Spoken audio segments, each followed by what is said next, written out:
বাংলাদেশের কোনো একটা বাড়িও যেন অ্যাপ্রুভাল ছাড়া না হয়। রাজুকের ক্ষেত্রে অলরেডি এটা নিয়ে কাজ করছে রাজুক কর্তৃপক্ষ, যাতে রাজুকের ভিতরে এই কোনো ধরনের আপনি জানেন যে মাইলস্টোন স্কুলের অ্যাপ্রুভালটা ছিল হচ্ছে একটা ইউনিয়ন পরিষদের অ্যাপ্রুভাল।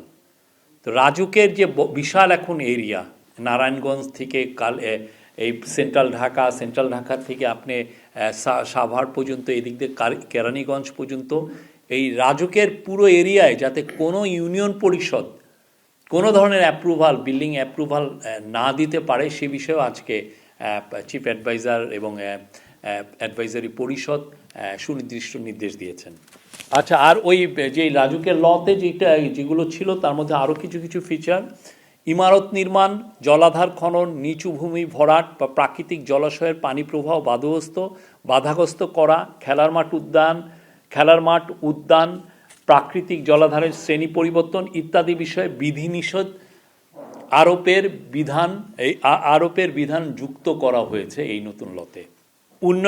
রাজুকের উন্নয়ন কর্তৃক অনুমোদিত নকশার ব্যত্যয় করে ভবন নির্মাণের ক্ষেত্রে দণ্ড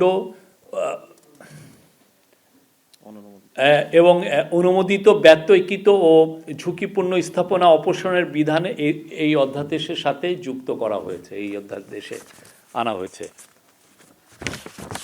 সেই সাথে উন্নয়ন কর্তৃপক্ষের চেয়ারম্যান, সদস্য বা কোনো কর্মচারী কর্তৃক উন্নয়ন কর্তৃপক্ষের উন্নয়ন কর্তৃপক্ষের শেয়ার স্বার্থ বা চুক্তিতে অংশগ্রহণে বিধিনিষেধ আরোপ করা হয়েছে। মানে এই বিষয়ে তারা কোনো ধরনের কোনো শেয়ার থাকতে পারবে না। এই ছিল থার্ড। আর চতুর্থ হচ্ছে যে জাতীয় মানবাধিকার কমিশনের অধ্যাদেশ, আপনি জানেন এই মাসের 9 তারিখে একটা অ্যাপ্রুভ হয়েছে। সেটার লাস্ট মোমেন্টে কিছু অবজারভেশন এসছে এবং কিছু অ্যামেন্ডমেন্টের প্রয়োজন পড়েছে। সেই জন্য আজকে জাতীয় মানবাধিকার কমিশনের এই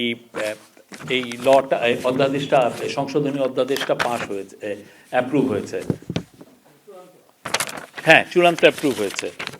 এটা জাতীয় মানবাধিকার কমিশনকে, এখানে মূল যে বিষয়টা এসছে সেটা হলো জাতীয় মানবাধিকার কমিশনকেই জাতীয় প্রতিরোধ ব্যবস্থা, ন্যাশনাল প্রিভেন্টিভ মেকানিজম হিসাবে কাজ করার ক্ষমতা দেওয়া হয়েছে আর কি। এখানে আপনি জানেন যে একটা ইন্টারন্যাশনাল একটা কনভেনশন আছে, অপশনাল প্রোটোকল আছে।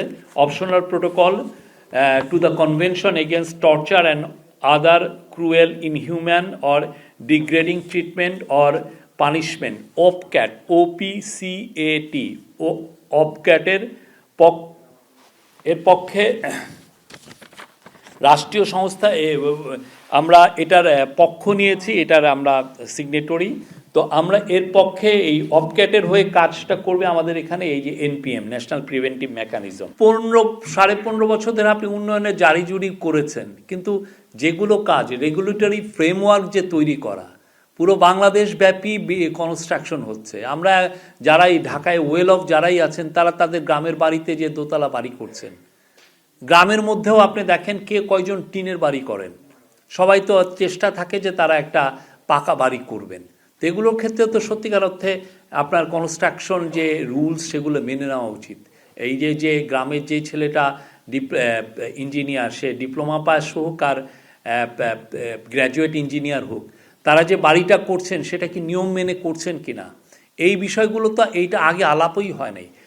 তার ফলে এই যে রাজুকের এই কথাটা বলা হয়েছে, চিফ অ্যাডভাইজার বারবার বলছেন যে যাতে বাংলাদেশের কোনো একটা বাড়িও যেন অ্যাপ্রুভাল ছাড়া না হয়, মানে এটা যেন নিয়ম মেনে হয়।